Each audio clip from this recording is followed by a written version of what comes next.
لله رب العالمين والعاقبة للمتقين ولا عدوان إلا على الظالمين والصلاة والسلام على أشرف الأنبياء والمرسلين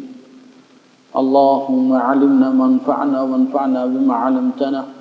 إنك أنت العليم الحكيم اللهم جل جلاله أفلندرويم Preti falje dhe ndim kërkojmë për pejgamberin alayhi salatu wassalam këtë ditë xumah salavat të dërgoj. Për shokët e tij besnik dhe për gjithë familjen dhe gjithë besimtarët të cilët e ndjekin rrugën e tij deri në ditën e gjykimit. Allahun xhalla xjalaluhu e falenderojmë për begatit që në këto ditë të këtij muaji të madh po i përjetojmë një ashtu lutemi Allahun xhalla xjalaluhu që mysafirët e tij haxhilerët të e trajtojnë haxhin dhe ritualet e tij, ritet e tij ashtu si duhet dhe të i plotësojnë gjitha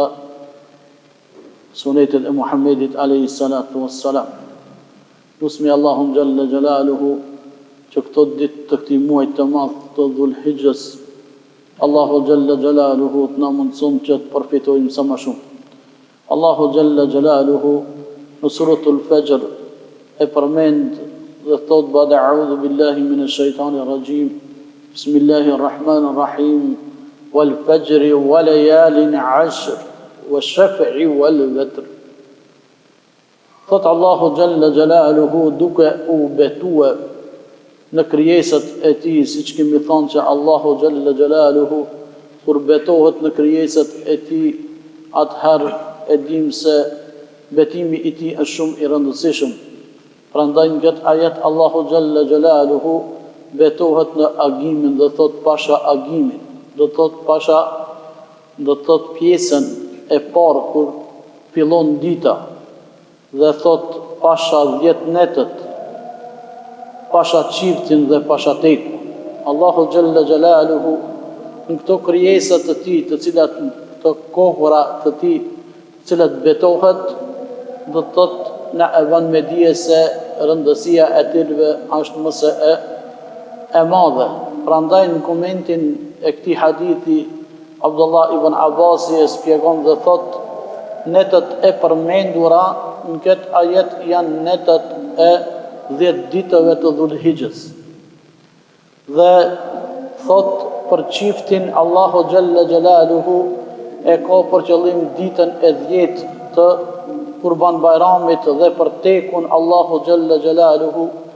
e ka për qëllim ditën e 9, ditën e Arafatit. Prandaj vëllezër të dashur, ky muaj i madh që Allahu xhalla xjalaluhu e ka bën që 4 muajt e mëdhenj të vitit Allahu xhalla xjalaluhu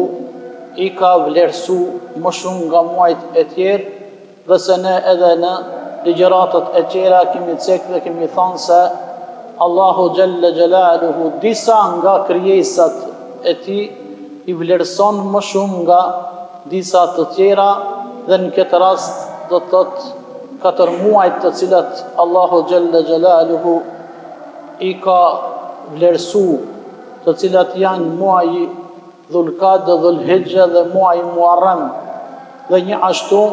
është edhe muaji Rajab. Prandaj vëllezër të dashur, Allahu xhalla xjalaluhu do të thotë përmes këtij muaji u ka mundsu besimtarëve musliman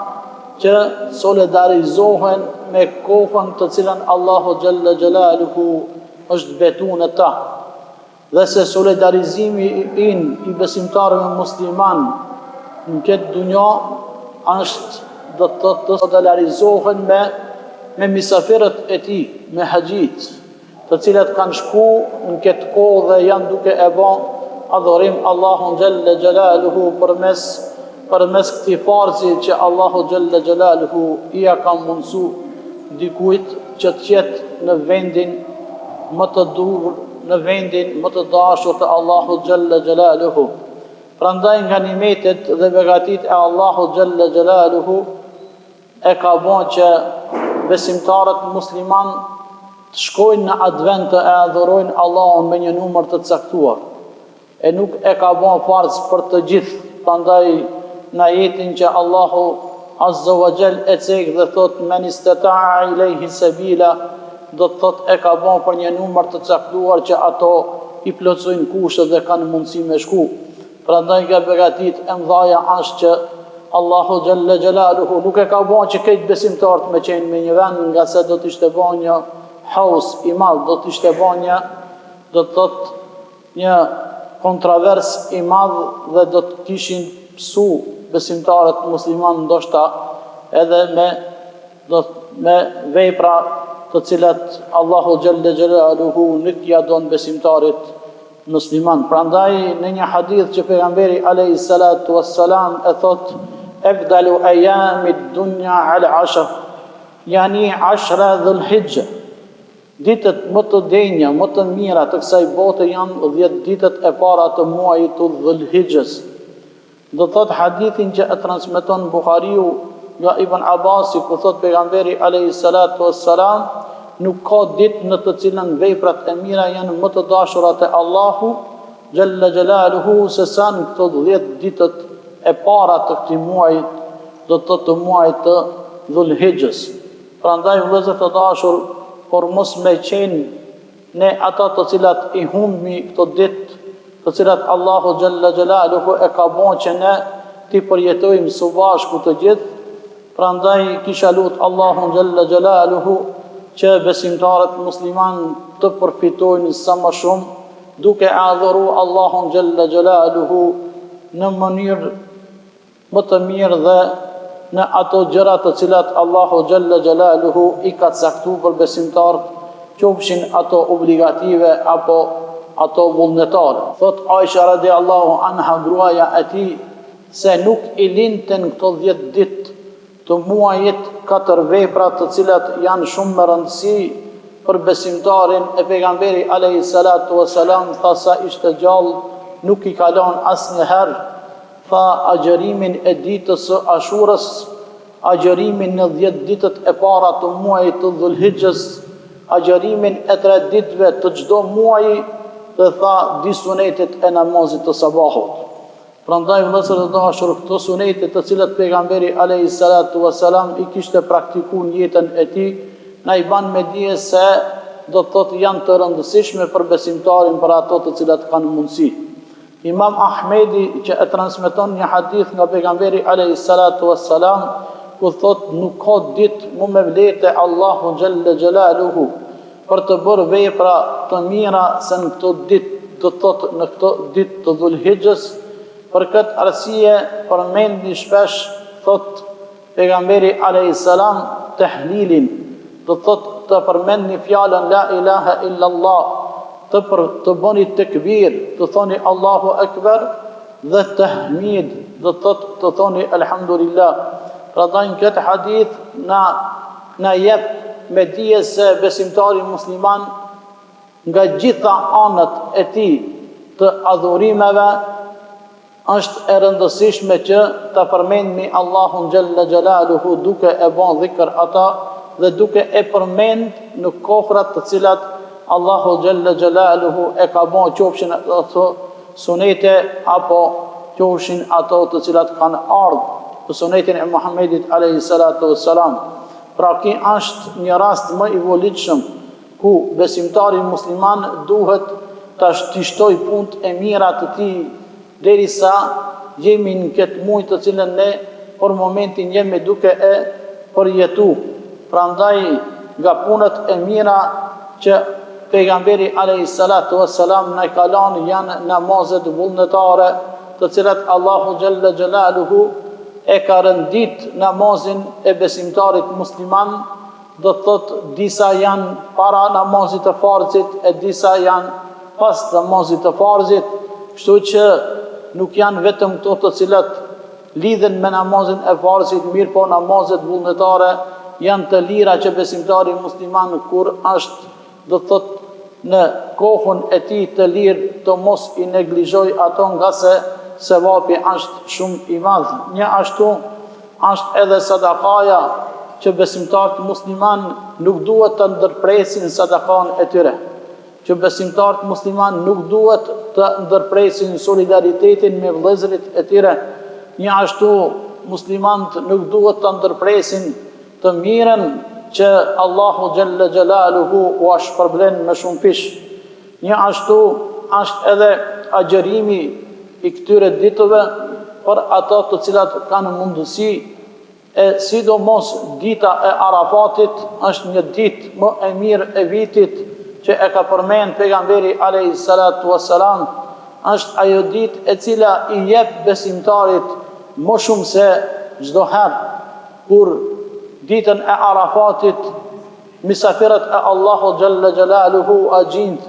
gjindën në atë vend dhe e lutin Allahun Gjelle Gjelaluhu, e lutin me zemër dhe me sinceritet, e lutin Allahun Gjelle Gjelaluhu për shlyerje të mëkateve. Allahu Gjelle Gjelaluhu e ka bën që kjo ditë, që dita e cila nuk kthehen dohat mbrapa, ditën në të cilën Allahu Gjelle Gjelaluhu besimtarit musliman nuk ja kthen duart bosh. Një ashtu mos të harrojmë vëllezër të dashur se fjala e Allahu Gjelle Gjelaluhu është ajo e cila e don Allahu më së shumti. Pra të lexojmë Kur'an do të thonë këto ditë që të përfitojmë sa më shumë. Ta lusmi Allahun Gjelle Gjelaluhu që për çdo shkronjë të cilën ne e përvetsojmë, për çdo fjalë të cilën ne e mësojmë dhe për çdo fjalë të Allahut Gjelle Gjelaluhu që e përvetsojmë përmendsh, që Allahu Gjelle Gjelaluhu të na jep të mirat dhe shpërblimin e tij siç e don, do të thotë besimtari musliman në kënaqësinë e Allahut Gjelle Gjelaluhu. Një ashtu vëllezër të dashur, siç thamë, lutjet dhe përmendja e Allahut Gjelle Gjelaluhu të jetë të shtohet edhe më shumë këto ditë të çmuara, këto ditë që Allahu Gjelle Gjelaluhu e ka bën që do të thotë sevapi qetë shumë më i madh se ditëve tjera. Për ata pejgamberi alayhi salatu wassalam na lajmëron dhe thotë se për këto ditë Allahu Gjelle Gjelaluhu ka përgatit shpërblime shumë të mëdha, siç e cek Aisha radiallahu anha në hadithin e saj ku thotë se pejgamberi alayhi salatu wassalam nuk i nxitte njerëzit në këta muaj që bojnë gjihad, por i nxitte të bojnë adhurim, dhe se Allahu Gjelle Gjelaluhu në këto 4 muaj të mëdhaj e kishte ndalu bile edhe luftën, nga se janë muajt të paqes, janë muajt të cilat njerëzit kanë nevojë të vetmohen me Allahun Gjelle Gjelaluhu. Dita e Arafatit, vëllezër të dashur, siç thash, ka thonë pejgamberi alayhi salatu wassalam se është dita më e mirë e vitit. Prandaj në këto ditë të cilat ne i përjetojmë siç janë muaji, do të thotë i Dhulhijhes, dhe se sot është dita e 3 e këtij muaji, do të thotë dita e Arafatit i vjen ditën e Ejte. Është mirë që çdo besimtar këtë ditë të përvetsoj dhe të agjëroj nëse ka mundësi, sepse është një ditë shumë e madhe dhe një ditë shumë me vlerë. Prandaj asnjëherë më shumë njerëz nuk lirohen nga zjarri, ka thënë pejgamberi alayhi salatu wassalam, se sa në ditën e Arafatit, do thotë është dita e cila Allahu Gjelle Gjelaluhu ja ka kushtu besimtarit musliman që ai ta shfrytëzoje këtë ditë. Nga suneti është edhe, do të thotë që besimtari musliman këtë ditë ta veçoje me ibadet dhe ta veçoje me punë të mira, siç i cekëm më larg ku thot pejgamberi alayhi salatu wassalam për haxhilerët, thot haxhi është Arafati, do të thot haxhilerët të cilat nuk dalin në Arafat, do të thot nuk kanë mundësi me pas haxh. Prandaj kush del në Arafat, atëherë do të thot haxhi i tij është i plot dhe gjërat e tjera nëse paksohen ose lajnë diçka mangut, kanë mundësi me u plotësu me rregulla dhe dispozita të tjera. Mirë po, nëse haxhiu nuk del në ditën e Arafatit në vendin ku është i caktuar, atëherë haxhi i tij është batil, do të thotë nuk ka kryer haxhin dhe ai obligohet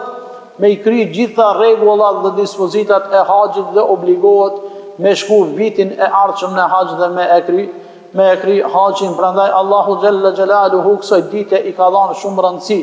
dhe e ka ngrit. Kështu që pejgamberi alayhi salatu wassalam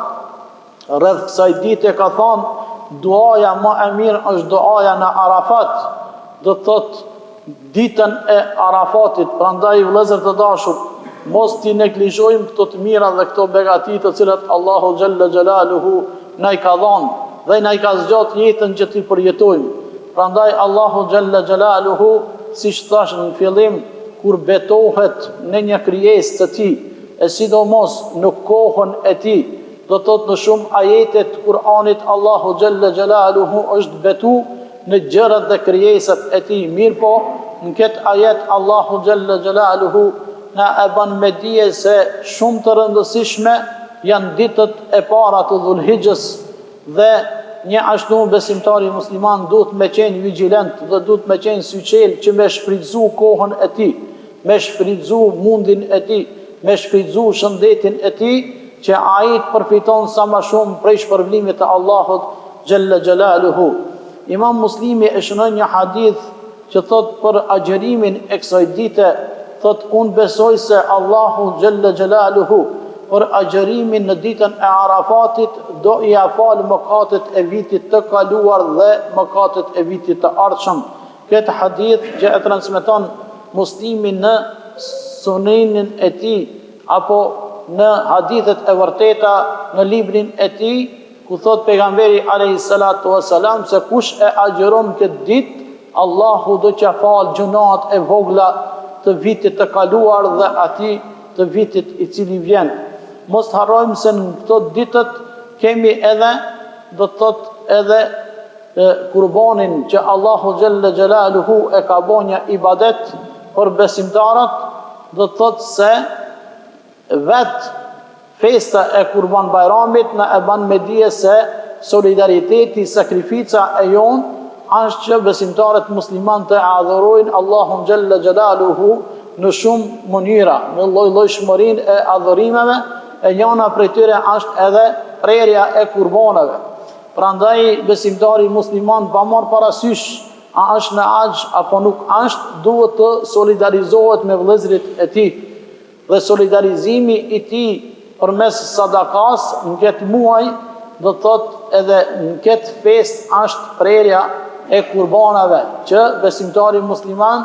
do të thotë duhet të mendoj për vllavin e vet i cili Allahu Gjelle Gjelaluhu e ka sprovu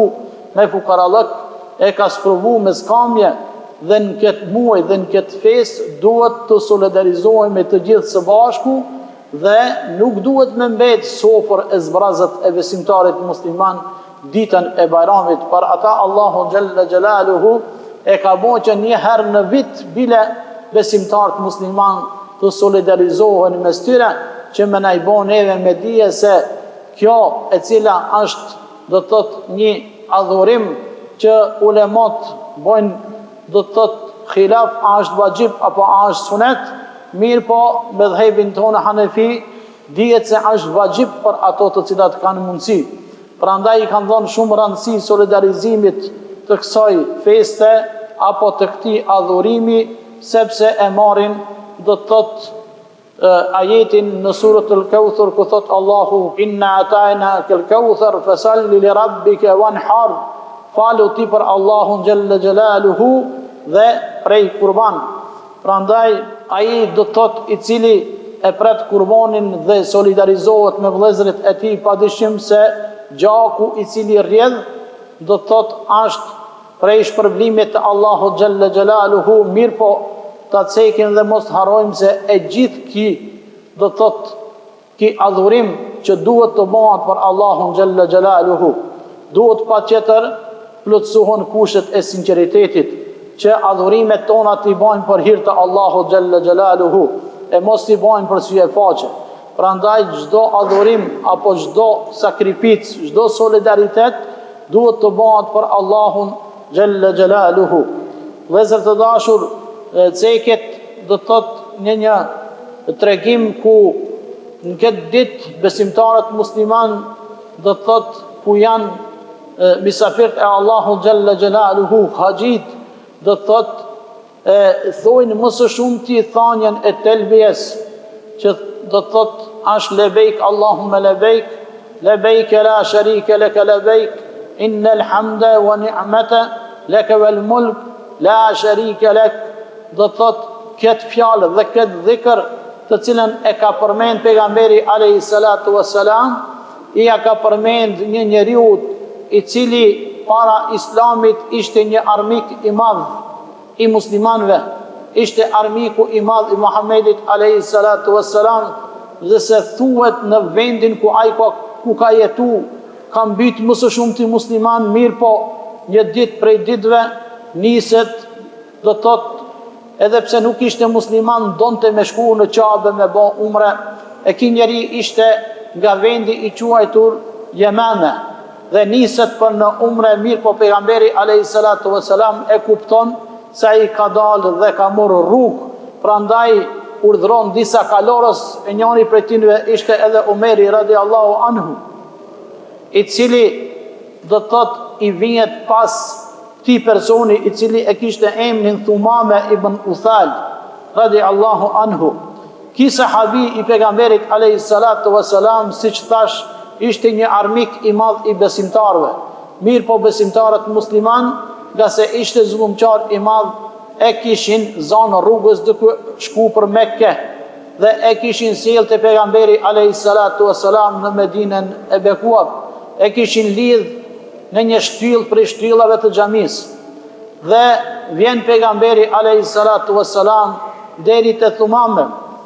dhe i thot: ja Thumame, a nuk ta ka marrë menje se do të bish ndonjëherë në dorën e muslimanëve? Thumame i thot pejgamberit alayhi salatu wassalam, thot: ja Muhammed, nëse më mbyt, thot nuk ke bën diçka tjetër, thot veç se thot e ke derdhë një gjak, thot po nëse më liron, thot unë jam ai i cili thot do të mbroj derisa të jam gjallë. Dhe pejgamberi alayhi salatu wassalam thot: mos e zgjidhni, e lajnë një natë me bujt, derisa të nesërmen të njëjtat fjalë ja thot pejgamberit alayhi salatu wassalam, dhe pejgamberi alayhi salam e vërteton sinqeritetin e tij dhe se ai e pranon islamin në Medinë. Dhe i thot pejgamberit alayhi salatu wassalam: nëse me lejon, thot se unë jam nis me shku me bë umre, thot vallahi të kam urri më shumë se çdo kënd, thot sot të du më shumë se gjithkën, thot vallahi kam urri islamin më shumë se çdo fe tjetër, thot nga sot e du islamin më shumë se çdo fe tjetër, thot nëse me lejon të shkoj të dal deri në Mekke para atyre që e urrejnë islamin dhe t'ua them një fjalë e cila do t'i shpon në zemrën e tyre, thot ma mëson një fjalë e cila nuk e dojnë ato. E pejgamberi alayhi salatu wassalam ja mëson fjalën cilën lebejk Allahumme lebejk, lebejk la sharike leke lebejk, innel hamde wa ni'mete leke vel mulk. I pari njeri i cili e ka shqiptu telbihen ka qenë ki Thumame ibn Uthal, do të thot ka shku në Mekke i vetëm, nga se ishte trim, dhe u sillej rreth Qabës dhe e thonte telbihen, ndërsa mushrikët ishin grupa të mbledhur dhe e urrenin pse e thonte këtë fjalë, nga se kjo fjalë e ka domethënien shumë të madhe. Do të thot mushrikët nuk mundën me i bën asgjë, e kryti umren ashtu siç duhet dhe u kthi në Medinë dhe i apruni lajmin pejgamberit alayhi salatu wassalam, dhe pejgamberi alayhi salatu wassalam i tha: ja Thumame, tha ti je ai trimi më i madh i cili ke shku i vetëm deri në Qabën e bekuar dhe u ke thonë fjalën mushrikëve e cila i shpon në zemrën e tyre, dhe se kjo është fjala të cilat mushrikët e kanë urri më së shumti, nga se është fjalë e cila do të thot e përvjetëson apo e sqaron njësimin e Allahut xhalla xhelaluhu, njëshmërinë e tij se nuk ka zot tjetër i cili adhurohet përveç Allahut xhalla xhelaluhu, edhe pse ato i kishin më shumë se 300 idhuj në Qabe, mirë po asnjani zguxoi me ngrit zanin, nga se Thumame ibn Uthal ishte tërimi i atij vendit dhe se u tha atë e cilën i kishte thënë pejgamberi alayhi salatu wassalam dhe ia kishte mësuar telbien. Prandaj në historinë islame ceket se ishte njeriu i parë i cili e kishte thënë telbien. Ne elusmi Allahun xhalla xjalaluhu që gjithë ata të cilat janë në vendin e duhur, Allahu xhalla xjalaluhu t'ju jep kuvet dhe t'ju jep shëndet që t'i kryjnë ato vajibet dhe sunetet e haxhit të cilat duhet me kry haxhit e ton. Elusmi Allahun xhalla xjalaluhu që t'na kthejnë shëndosh dhe elusmi Allahun xhalla xjalaluhu që edhe ne të cilët jemi këtu të solidarizohemi me ato dhe ta adhurojmë Allahun xhalla xjalaluhu me gjitha këto të mira dhe begati dhe adhurime që Allahu xhalla xjalaluhu e ka bën për neve. Elusmi Allahun xhalla xjalaluhu që këtë ditë xumaje Allahu xhalla xjalaluhu të na i pranojë namazin ton dhe ibadetet në të rëndësi. أقول قولي هذا واستغفر الله لي ولكم إن الله غفور رحيم.